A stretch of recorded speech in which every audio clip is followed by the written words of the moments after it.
은혜를 더하여 주시옵소서. 오늘 이 아침마다 모든 삶을 주께 내어드리는 자들 가운데 하나님의 말씀의 섭리가 역사하게 하여 주시고, 오늘도 주의 말씀을 대하는 주의 종을 불쌍히 여겨 주시어서 하나님의 생명의 말씀으로 들려질 수 있도록 성령으로 기름 부어 주시옵소서. 오늘도 시작의 시간을 주님께 의탁합니다. 주님께서 다스려 주시고 주께서 이끌어 가주시며 성령의 역사가 듣는 모든 자들 말씀을 지키고 행할 수 있도록, 열매 맺을 수 있도록 주께서 기름 부어 주시옵소서. 감사하며 이 모든 말씀 예수님의 이름으로 기도드리옵나이다. 아멘. 할렐루야. 오늘 주님 앞에 나오신 여러분 주님의 이름으로 축복하고 환영합니다. 들려지는 하나님의 말씀, 오늘도 깨달아 알 수 있는 그 은혜가 여러분 가운데 넘치기를 원하고, 그 깨달은 말씀이 여러분의 기도가 되기를 축복합니다. 요한계시록 7장 1절부터 8절 말씀이 오늘 하나님께서 우리에게 주시는 말씀입니다. 한 절씩 교독하고 마지막 8절은 다 함께 읽도록 하겠습니다. 제가 먼저 1절을 읽겠습니다. 이 일 후에 내가 내 천사가 땅 내 모퉁이에 선 것을 보니 땅의 사방에 바람을 붙잡아 바람으로 하여금 땅에나 바다에나 각종 나무에 불지 못하게 하더라.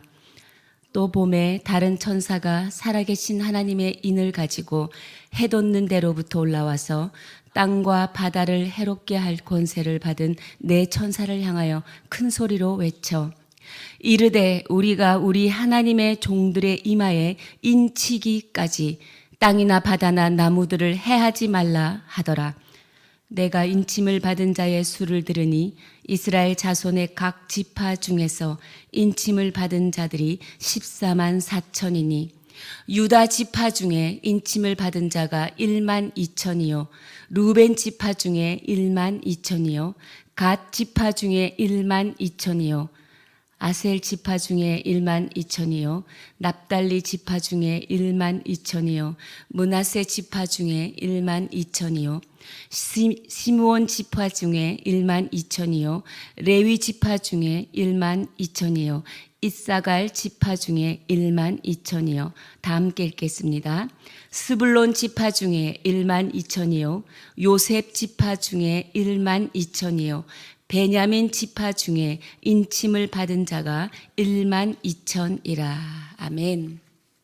네, 요한계시록 참 재미있죠. 네, 요한계시록 여러분 묵상하시면서 여러 하나님이 우리에게 주신 그 아름다운 상상력을 그 말씀의 묵상 가운데 이렇게 펼치시면 굉장히 더 여러분이 흥미롭고 그리고 생생한 살아계신 하나님의 말씀을 묵상할 수 있습니다. 요한계시록은 절대로 어렵지 않습니다. 하나님의 말씀은 그 누구나 알아들을 수 있도록 하나님께서 친히 성령의 감동으로 역사하셔서 사람이 쓴 말씀이기 때문입니다. 우리 지난 두 번의 말씀을 통해서 여러분과 나누었어요. 요한계시록 6장 어떤 말씀이냐, 하나님의 어린 양 그 예수님께서 이제 두루마리에 봉인되어져 있는 그 7인을 떼는 이야기를 담고 있었다라는 것을 우리가 알 수 있지요. 네, 첫째 인을 뗐을 때, 둘째 인을 뗐을 때, 셋째 인을 뗐을 때, 넷째 인을 뗐을 때 흰 말이 땅에서 나오고 검은 말이 땅에서 나오고 붉은 말이 땅에서 나오고 청황색 말이 땅에서 나오고 이러한 현상은 이 땅에 일어나는 어두운 현실을 말하고 있다라고 말씀드렸습니다. 네, 흰색 말은 무조건 이겨야 하는 세상 정복자의 기세로 무섭고 맹렬함으로 다가오는 심판을 말했고요. 네, 붉은 말은 무엇이었습니까? 이 땅의 화평을 제거하는 전쟁을 상징하는 것이었습니다. 그리고 검은 말은 그의 손에 저울이 달려져 있는데 이 땅의 기근을 의미하고 있었지요. 그리고 청황색 말은 죽은 자의 몸이 시퍼렇게 멍이 든 것처럼 그 색깔을 나타내는 것처럼 이 땅에 전쟁으로 말미암아 기근으로 말미암아 칼로 말미암아 만부의 권세가 뒤따르게 되었다라는 그 암울한 현실을 말해주고 있었습니다. 어저께는 이제 하나님의 어린 양이 다섯째 인을 뗐습니다. 그 다섯째 인을 뗀 후에 6장 마지막 절이 17절이 곧 이제 하나님의 진노가 정말 심판의 날이 왔다라고 선언하고 이제 나오는 것을 저희가 보았습니다. 이제 남아있는 일곱째 인을 떼는데요. 이 일곱째 인을 떼고 나면 이제 심판이 시작될 거예요. 일곱째 인이 완전히 다 떼기 전에는 이 종말의 시나리오의 이 심판의 내용이 아직 두루마리 안에 담겨져 있는 것이죠. 근데 오늘 본문은요, 이 일곱째 인을 떼기 바로 직전 요한이 본 환상에 대해서 기록한 것입니다. 그래서 어찌 보면 오늘 본문, 내일 본문은 이렇게 잠시 숨을 돌리고 가는 그런 시간이라 볼 수 있어요. 요한이 본 것을 저와 여러분도 이제 보여주는 대로 보는 그런 시간이 되기를 축복합니다. 1절을 다시 한번 우리 한 목소리로 읽겠습니다. 1절 시작. 이 일 후에 내가 내 천사가 땅 내 모퉁이에 선 것을 보니 땅의 사방의 바람을 붙잡아 바람으로 하여금 땅에나 바다에나 각종 나무에 불지 못하게 하더라라는 거죠. 이제 요한이 보았더니 내 천사가 내 모퉁이에 선 것을 봅니다. 그리고 이 내 천사는 지금 무엇을 하고 있느냐? 사방에서 불어오는 이 바람을 딱 붙잡고 있는 거예요. 바람을 붙잡아. 여러분 상상해 보세요. 바람 한 점 없는 이 고요한 세상이에요. 이제 뮤지컬로 이래서 이제 라 목사님께서 요한계시록을 바이블에서 이렇게 강의하실 때 요한계시록을 한 편의 뮤지컬로 만들고 싶다라는 말씀을 늘 하신 적이 있어요. 이게 뭐냐면 이게 여러분의 상상이 이렇게 펼쳐질 때 굉장히 이 요한이 보여줬던 이 환상이 굉장히 리얼하게 다가옵니다. 지금 뮤지컬의 무대가 있는데요. 이 무대의 배경은 바람 한 점 없는 고요한 세상입니다. 이게 뭔가 폭풍 전야와 같이 뭔가 터져 나올 것 같은 숨막히는 긴장감을 주는 아주 그 깊은 고요함이죠. 그 깊은 고요함, 이 무대에서 이제 주님께서 역사하실 이 역사가 벌어질 거예요. 그러면 청중의 모든 눈이 지금 집중하여서 이 무대에서 어떤 일이 일어날까 집중하는 거죠. 이것이 고요, 아주 그 침묵이 주는 강한 메시지인 것이지요. 온 세상의 피조물이 숨을 죽이고 지켜보는 가운데 그때 2절을 보면 이제 이런 역사가 일어납니다. 이런 일이 일어납니다. 2절을 함께 읽겠습니다. 시작. 또 봄에 다른 천사가 살아계신 하나님의 인을 가지고 해돋는 데로부터 올라와서 땅과 바다를 해롭게 할 권세를 받은 네 천사를 향하여 큰 소리로 외쳐. 지금 이제 무대에 아주 깊은 고요가 집중이 되고 그 다음에 이제 어떤 무대가 펼쳐지냐면 다른 천사가 이렇게 무대 밑에서나 아니면 무대 위에서 이렇게 내려와요. 이렇게 내려오고 있는데 그 천사의 손에는 지금 도장, 하나님의 인을 가지고 이게 도장이에요. 그 천사의 손에 이렇게 도장이 들려져 있어요. 도장이 이렇게 들려져 있는데 해돋는 데로부터 올라온대요. 그러면 이제 동쪽에서부터 이 천사가 이렇게 손에 하나님의 도장을 들고 이렇게 올라옵니다. 이렇게 올라오면서 천사가 이제 입으로 뭔가 이 입을 크게 열고 큰 소리로 외치는 소리가 들려지는 거죠. 이 천사는 지금 뭐라고 외치면서 이 동에서부터 하나님의 도장을 가지고 올라오느냐? 그 천사가 외치는 소리가 바로 이거예요. 우리가 우리 하나님의 종들의 이마에 인치기까지. 이 말이 살아계신 이게 3절이에요. 우리가 3절을 여러분 함께 읽겠습니다. 시작. 이르되 우리가 우리 하나님의 종들의 이마에 인치기까지 땅이나 바다나 나무들을 해하지 말라. 네, 이게 지금 천사가 하나님의 도장을 손에 들고 외치는 소리입니다. 천사가 뭐라고 외칩니까? 우리가 우리 하나님의 종들의 이마에 도장을 찍기 전까지는 땅이나 바다나 나무들아, 너희들은 아무것도 하지 말라, 해하지 말라, 기다리라 라고 외치는 거예요. 지금 이 천사의 말을 듣는 사람들이 바로 네 천사예요. 아까 네 모퉁이에 서 있었던 이 네 천사들은 어떤 권세를 가졌냐면요, 하나님으로부터 땅과 바다를 해롭게 할 수 있는 권세를 받은 자들이에요.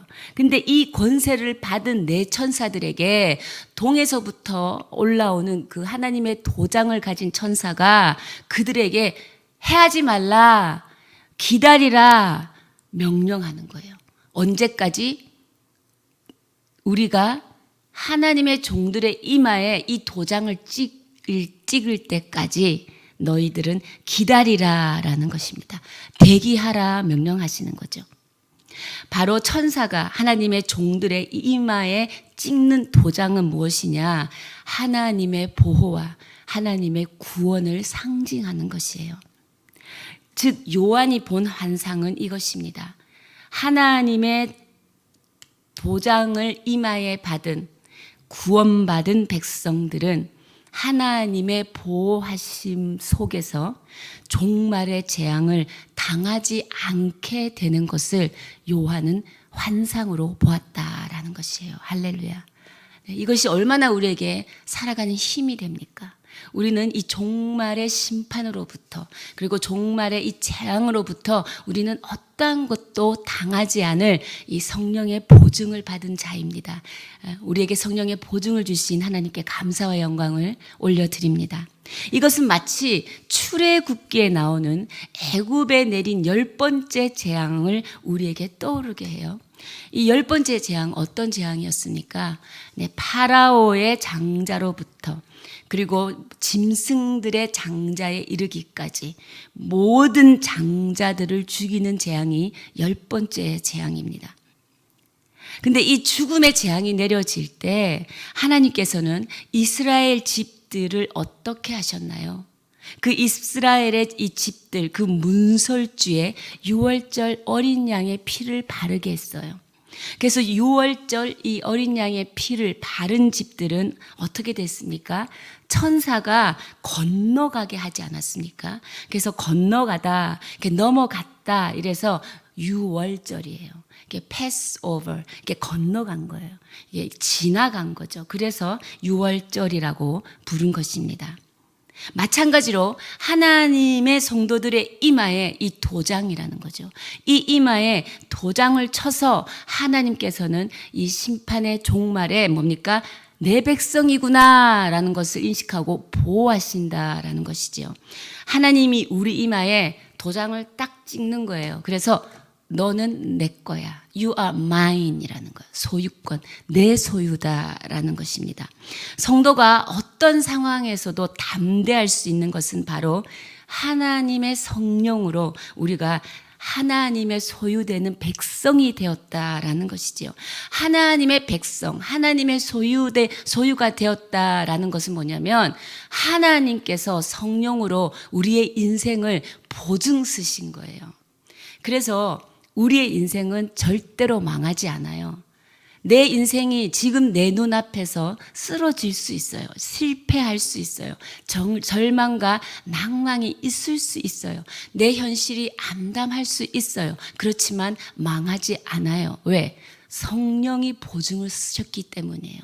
보증 쓴 자가 든든한 사람이라 할지라도요, 우리가 망하지 않는데요. 하나님의 성령이 우리의 인생을 보증 쓰셨거든요. 그래서 하나님의 백성, 주 안에서는 망함이 없음을 믿음으로 선포합니다. 여러분, 이 믿음의 말씀을 굳게 붙드시고 오늘도 담대하게 다시 일어서 나가시기를 축복합니다. 요한은 이렇게 이마에 하나님의 도장을 받은 사람들의 수가 어마어마하다는 거죠. 수가 얼마인지를 지금 듣게 돼요. 4절을 함께 읽도록 하겠습니다. 4절 시작. 내가 인침을 받은 자의 수를 들으니 이스라엘 자손의 각 지파 중에서 인침을 받은 자들이 14만 4천이니. 여러분 14만 4천. 인침을 받은 백성들의 수가 14만 4천이랍니다. 이 계시록 7장에 그 유명한 14만 4천 명이 등장해요. 네, 7째 인을 떼고 심판이 시작되기 전에 하나님께서 구원받을 사람이 14만 4천 명이라고 말씀하시고 그 이마, 그들의 이마에 도장을 찍어서 보호하시겠다라는 것이죠. 네, 제가 그냥 얼굴에 웃음이 나옵니다. 여러분이 잘 아시는 것처럼 이 14만 4천이라는 이 숫자, 많은 이단 종파들에 의해서 오용되어 왔습니다. 최근에는 신천지가 자기네들이 14만 4천이라고 주장을 했죠. 그런데 신천지 교인 수가 많이 늘어나 버렸어요. 그래서 지금은 20만에 넘는다고 합니다. 그러니 어떻게 해요? 이게 틀렸잖아요. 14만 4천까지가 되어야 하는데. 그래서 요즘은 그 중에 20만이 넘는 성도 중에 14만 4천을 가려내는 작업을 자체적으로 하고 있다라고 들었습니다. 근데 계시록 7장에 나오는 이 14만 4천 명이라는 숫자는요, 여러분 문자적으로 이해해서는 안 되는 것입니다. 5절부터 8절까지의 내용을 여러분이 문자적으로 이해를 한다고 치면요, 이스라엘 각 지파에서 우리가 지금 읽은 것처럼 12,000명씩 12지파를 더한 숫자가 14만 4천 명이에요. 근데 대부분의 계시록 해석자들은요, 이 이스라엘 12지파가 12,000명이라는 숫자, 문자적인 숫자가 아니라 이 이스라엘 12지파는 모든 그리스도인들을 비유적으로 대표한다라고 해석하고 있어요. 이 14만 4천 명은 예수 그리스도를 믿는 성도들을 말합니다. 근데 신약 성경의 다른 곳에서도 우리가 그런 내용들을 찾아볼 수가 있어요. 로마서 4장에서 바울은 누가 아브라함의 자손이냐라는 질문에 이렇게 답을 합니다. 우리가 상식적으로 먼저 말하자면 아브라함의 육신의 자손인 유대인들이 아브라함의 자손이고 아브라함의 상속자이겠죠.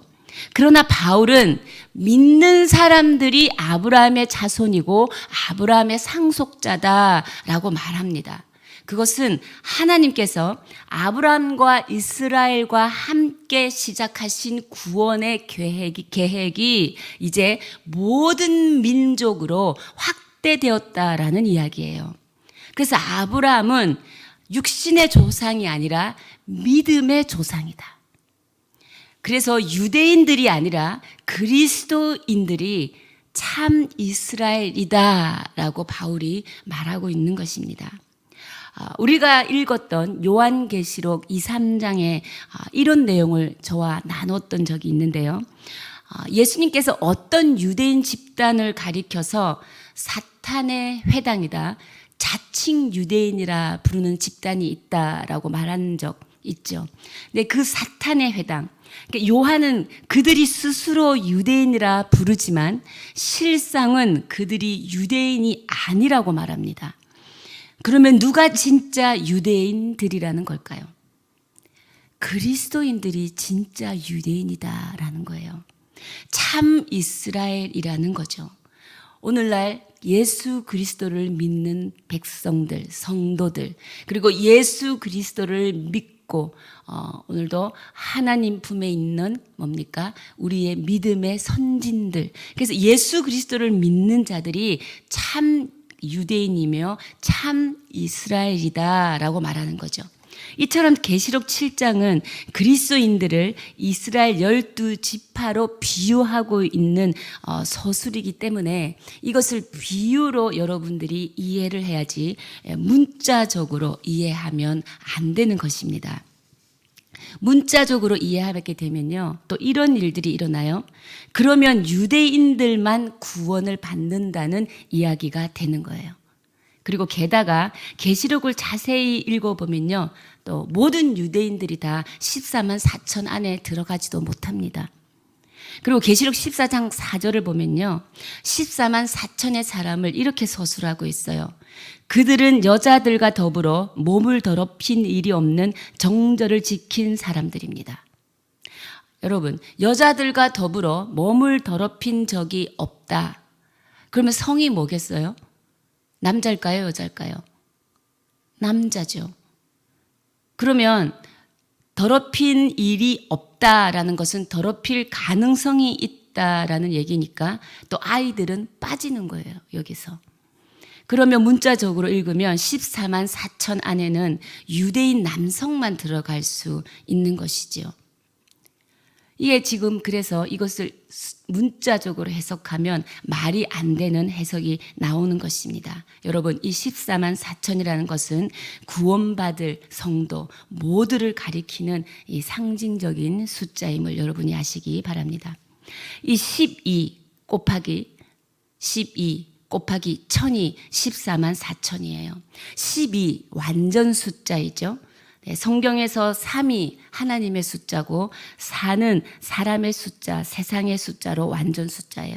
그래서 3과 4를 더한 7이 또 완전 숫자가 됩니다. 그래서 3 더하기 4를 하면 어떻게 돼? 3, 4 곱하면 12가 되죠. 3, 4, 12 완전 숫자가 되죠. 더하면 7이 되고 곱하면 12가 돼요. 거기에다가 1000을 곱한 거죠. 이 1000은 뭐냐면 엄청나게 많은 것을 표현한 거예요. 우리가 백화점이라고 하잖아요. 백화점은 뭐냐면 100가지 물건만 있는 가게가 아니고 뭡니까? 셀 수 없이 모든 물건이 다 있다라고 표현해서 백화점이거든요. 근데 이 1000도 마찬가지예요. 엄청나게 셀 수 없다라고 하는 의미의 1000인 것입니다. 그래서 12 곱하기 1000 이래서 이게 지금 14만 4천이 된 것이죠. 구약 성경에서 이렇게 셀 수 없을 만큼 어떤 내용이 생각나는 거 있죠. 셀 수 없을 만큼의 무리. 하나님께서 아브라함에게 하셨던 약속이 떠오르지 않으십니까? 하나님께서 아브라함에게 내가 내 자손을 하늘의 별과 같이 바다의 모래와 같이 셀 수 없을 만큼 많아지게 하리라 약속하셨다라는 것입니다. 그 말씀이 창세기도 하시고 아브라함에게도 이삭에게도 야곱에게도 그 다음에도 하고 자주 나오는 표현입니다. 또 아브라함에게 약속하시기를 내가 너를 모든 민족의 아버지가 되겠다라고 약속하셨죠. 그래서 그냥 이스라엘의 한 민족의 아비가 아니라 모든 민족의 아비가 되겠다 이렇게 약속을 하셨다라는 것이죠. 하나님의 그 약속이 성취된 것입니다. 하나님의 약속, 그것은 7장 1절부터 8절까지 이스라엘 지파 14만 4천 명이라는 이 상징적인 의미, 14만 4천 명은 그리스도를 믿는 백성들, 구원받은 그리스도인들을 말한다라는 것입니다. 여러분, 제가 앞에 14만 4천 명을 구원받은 그리스도인의 백성이라고 말씀드렸죠. 네, 구원받은 그리스도인의 백성. 네.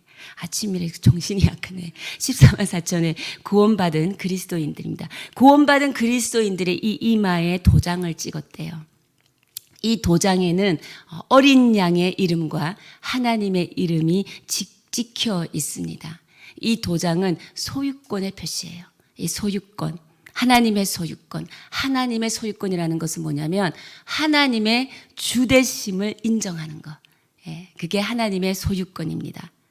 사랑하는 여러분, 여러분의 삶에 하나님의 주인이 되어 계십니까? 그것은 여러분이 하나님의 백성이라는 표지이거든요. 누가 봐도 저 사람은 하나님의 백성이야. 무엇을 보면 저 사람은 하나님이 자신의 주인이라는 것을 드러내고 인정하며 사는 사람이기 때문에 그래라는 것이 우리가 비추어져야 되는 것입니다. 우리의 구원은 오직 주님 하나님께 있기 때문이지요. 계시록에서 내일 문장이지만 구원을 이렇게 설명하고 있어요. 계시록 7장 16절을 보면 다시는 줄이지도 아니하며 목마르지도 아니하고 해나 아무 뜨거운 기운에 상하지도 아니하리니, 이게 구원이다라는 거죠. 그런데 여러분, 줄이지도 아니한다. 우리는 이미 먹을 것을 충분히 가지고 있는 것 같아요. 그리고 또 목마르지도 아니한다. 우리는 이미 마실 것도 충분히 가지고 있는 것 같아요. 그리고 해나 아무 뜨거운 기운에 상하지도 아니한다. 뜨거운 태양볕을 피할 수 있는 작은 원룸이나 월세나 전세나 어떠한 모습이라도 참 우리는 뜨거운 태양볕을 피할 수 있고 어떤 나를 해칠 수 있는, 상할 수 있는 기운으로부터도 보호받을 수 있는 어떤 자리가 이미 우리에게 또 있는 것 같아요. 그렇다면 우리가 우리 스스로 우리의 힘으로 구원받을 능력, 그러니까 구원할 수 있는 것들을 이렇게 다 가지고 이미 있다면 하나님의 도움이 별로 필요하지 않을 수 있지 않을까라는 생각도 들 수 있습니다. 그렇다면 오직 구원이 하나님께, 어린 양께만 있다는 것은 그저 종교적인 그런 수사에 불과한 것은 아닐까라는 생각을 해보았어요. 이미 우리 스스로의 힘으로 우리가 우리를 구원할 이 모든 것을 이미 많이 가지고 있어서 우리의 삶의 이 어떠한 정황과 영역에서 하나님이 와서 일하셔야 되는 부분이 너무 없지는 않나? 우리의 삶이 정말 하나님 앞에 내가 이 모든 것을 다 내어드리고 살고 있나? 라는 생각을 해보았죠. 역사의 종말에 주님이 다시 오셔서 구원을 완성할 때까지 우리는 오늘 이 땅에서 하나님의 주대심, 우리의 구원을 이루어 가야 한다라는 것입니다. 그러기 위해서는 우리는 우리의 삶에서 하나님께서 일하실 자리를 우리는 내어드려야 한다라는 거예요. 하나님께서 일하실 수 있도록 우리는 우리의 삶을 내어드릴 필요가 있습니다. 그래야 하나님이 실제로 우리의 삶의 주인이 될 수 있고 또 우리의 마음과 삶의 가장 중요한 자리에 오셔서 하나님께서 다스릴 수 있다라는 것입니다.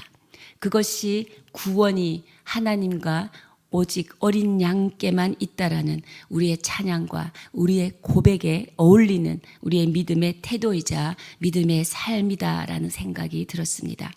하나님의 백성다운 삶, 그것은 어떤 삶입니까?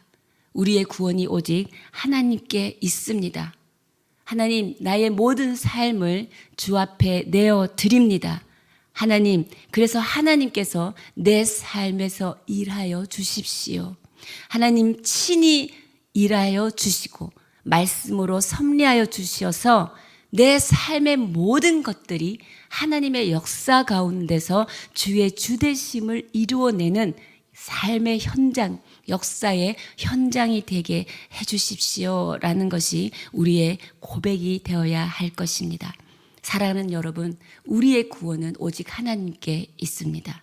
보좌에 앉아 계신 우리 하나님, 그 하나님의 어린 양 예수 그리스도께 있음을 고백하는 아침 되시기를 주님의 이름으로 축복합니다. 함께 기도하시겠습니다. 하나님 아버지, 그렇습니다.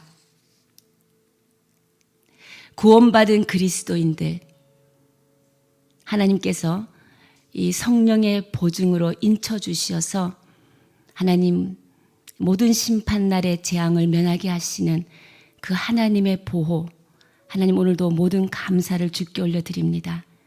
하나님의 보호를 받는 우리의 인생, 우리 스스로의 힘으로 내 인생을 구원하려고 헛된 것을 붙들고 헛된 것을 소망하며 전전긍긍하며 살아가는 우리의 삶을 회개하고 나의 모든 삶을 주께 내어드립니다. 주께서 친히 오셔서 우리의 삶을 구원하여 주시고 주께서 친히 오셔서 일하여 주시옵소서. 내 삶의 모든 영역이 주께서 구원하시는 생생한 역사의 현장이 되기를 원합니다. 주의 뜻이 이루어지는 현장이 되기를 원합니다. 주의 주대심이 이루어지는 현장이 되기를 원합니다. 주님 오시어 다스려 주시옵소서. 우리 함께 기도하며 나가시겠습니다. 살아계신 하나님, 모든 구원이 주께 있음을 고백합니다. 우리가 가진 것이 너무 많아서 내 스스로의 힘으로 하나님 정말 살아보겠다라고 하는 이 모든 것을 내려놓고 하나님께서 우리를 구원하실 수 있도록 내어드립니다. 내 힘으로 내 스스로 구원하기에 익숙한 나의 모든 삶을 회개합니다. 하나님, 그 어리석음을 벗어버리고 진정한 구원자 되신 주님께 모든 것을 의탁하며 눈을 들어 다시 주를 바라보는 아침이 되게 하여 주시옵소서. 주님께 마음을 올려드리고 주님께 우리의 삶을 맡겨드려서 하나님께서 내 삶의 진정한 주되심을 이루어 주시옵소서. 하나님 아버지, 오늘도 하나님께서 성령의 보증으로 인쳐 주시어 하나님, 우리가 주의 백성임을, 하나님의 보호 아래 예수 그리스도의 그 보혈 아래 살아가는 인생임을 다시금 알게 하신 주님께 감사드리며, 주 안에 있는 자 근심하지 않을 것이며 두려워하지 않을 것이며 성령의 보증으로 우리의 인생을 주께서 보호하시기에 주 안에 있는 자 망함이 없음을 믿음으로 선포하며 나아가오니, 예수 그리스도께 속한 자들 주님 최후의 승리를 선포하는 자임을 하나님 오늘도 우리 가운데 오셔서 선포하게 하여 주시옵소서. 살아계신 하나님 감사합니다. 오늘도 구원받은 그리스도인들을 성령의 보증으로 보호하여 주시어서 하나님의 은혜 가운데 살아가게 하신 주님을 찬양합니다. 하나님의 소유된 백성, 우리는 주의 것입니다. 너는 내 것이라. 하나님께서 오늘도 우리를 보증하여 주셨사오니 우리의 삶이 하나님의 주인 되는 삶이 되게 하여 주시고, 우리의 삶을 주 앞에 내어드려 내 스스로 내 힘으로 나의 인생을 구원하려고 하였던 모든 어리석음을 주 앞에 회개하는 아침이 되게 하여 주시옵소서. 하나님 아버지, 오늘도 우리의 모든 영육혼의 마음을 주께 올려드리오며 주께서 우리의 삶을 다스릴 것을 믿습니다. 진정한 진정한 하나님의 주인 되심이 선포되는 우리의 삶의 현장이 되게 하여 주시옵소서. 그렇게 해서 주님을 찬양하오며 예수님의 이름으로 기도드리오며, 지금 이 시간 우리 주 예수 그리스도의 크신 은혜와 하나님 아버지의 무하신 사랑과 성령의 위로 역사하심이 오늘도 하나님의 구원받은 백성으로 주께서 성령의 보증으로 보호하시겠다고 부르신 주의 백성들의 머리 위에, 사람 살리는 교회 위에, 모든 인류의 선교사님들 위에 지금으로부터 영원까지 함께 하시기를 간절히 축원하옵나이다. 아멘.